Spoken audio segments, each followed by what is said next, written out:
बात करते हैं कि प्राइमरी रिसर्च के अंदर मजीद कितने मेथड्स होते हैं। तो प्राइमरी रिसर्च के अंदर 3 मेथड्स होते हैं, इंटरव्यूज, सर्वेज और यूजेबिलिटी टेस्ट्स।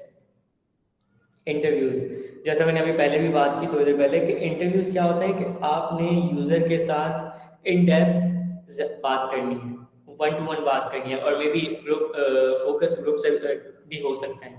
तो आप यूजर से डायरेक्ट इंटरेक्ट कर रहे हो, ठीक है, वो आपको सुन रहा है, आप उसको सुन रहे हो, ठीक है, और आपकी डायरेक्ट उसकी इनसाइट्स ले रहे हो। ये इंटरव्यूज होते हैं, या तो फोकस ग्रुप्स होते हैं। इंटरव्यूज क्या होते हैं कि सिर्फ 1-on-1 आप बात कर रहे हो यूजर से और डायरेक्ट उसकी इनसाइट्स ले रहे हो। फोकस ग्रुप क्या होते हैं कि आप डायरेक्ट बात तो कर रहे हो, लेकिन जो है वो ज़्यादा लोग हैं, 10 लोग हैं, और आपने 10 लोगों के सामने एक सवाल थ्रो किया और फिर आपको 10 रिस्पॉन्सेज मिले, ठीक है, तो ये फोकस ग्रुप्स होते हैं। तो इंटरव्यूज और फोकस ग्रुप्स एक टाइप है, एक मेथड है प्राइमरी रिसर्च का, जिसमें जो है वो आप अपना पूरा क्वेश्चन प्रिपेयर करते हैं कि भाई मुझे जो है वो ये फोकस ग्रुप करना है, इंटरव्यू करना है, फोकस ग्रुप करना है। उसका मेरा मकसद ये होगा कि मुझे इस पर्टिकुलर चीज़ के बारे में जो है वो इंसाइट्स चाहिए या फीडबैक चाहिए यूज़र का, और उसको आप स्टडी करते हो कि उसके लिए आप जो है वो सबसे पहले तो क्वेश्चन प्रिपेयर करते हो कि ये जो है वो पोटेंशियल सवाल हो सकते हैं, फिर आप वो सवाल उनसे पूछते हो। हम इस पर्टिकुलर रिसर्च फेज में या मेथड में ये मेक श्योर करते हैं कि हम यूजर से कोई ऐसी बात ना करें जिसमें उसके सेंटिमेंट्स हर्ट हों, ठीक है, हमें उसे उसे अनकंफर्टेबल फील करवाए बगैर उस इंसाइट्स लेनी है हमारे प्रोडक्ट की।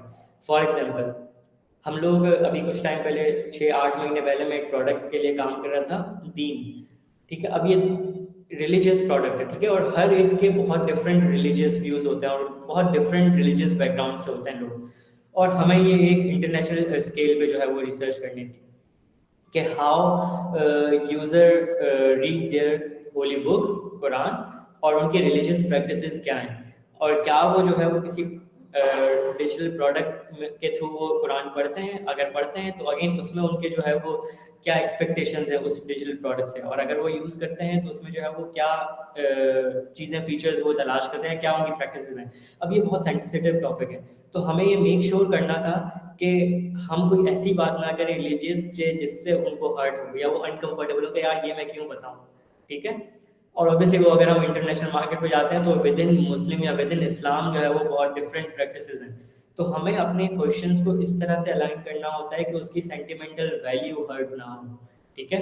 अगर आप सेंटिमेंटल वैल्यू हर्ट करेंगे तो यू वोंट बी सरप्राइज कि भाई वो आपको जो जवाब दे रहे हैं वो आपको गलत दें, तो इस केस में आपकी रिसर्च बेकार हो जाएगी। तो आपको उनको अच्छा फील करवाना है, आपने एम्पैथी से काम लेना है कि you have to be nice with them, कि आपने जो है जब उनसे बात करनी है तो एक एक सवाल सोच के करना है, उनकी अच्छे से सुननी है।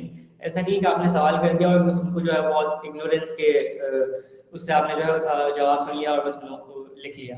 आपने उनकी बाकायदा सुननी है, और अगर उसमें से कोई काउंटर क्वेश्चन बनता है तो आपने काउंटर क्वेश्चन भी करना है। ऐसा नहीं करना कि एक रोबोट के लिए जो है वो आपने एक क्वेश्चन प्रिपेयर किया और बस आपने वो सवाल किए और वो सवाल के जवाब मिलकर आपने छोड़ दिया। अगर आपको लगता है कि यहाँ पे पोटेंशियल काउंटर क्वेश्चन बनता है या मजीद इन डेप्थ आप बात कर सकते हैं without hurting their sentimental value या विदाउट इन्वेडिंग देयर प्राइवेसी, आप वो सवाल करें उनसे, ठीक है।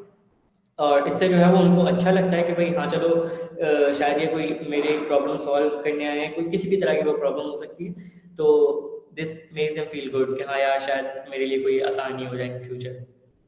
तो इंटरव्यूज इस तरह से होते हैं।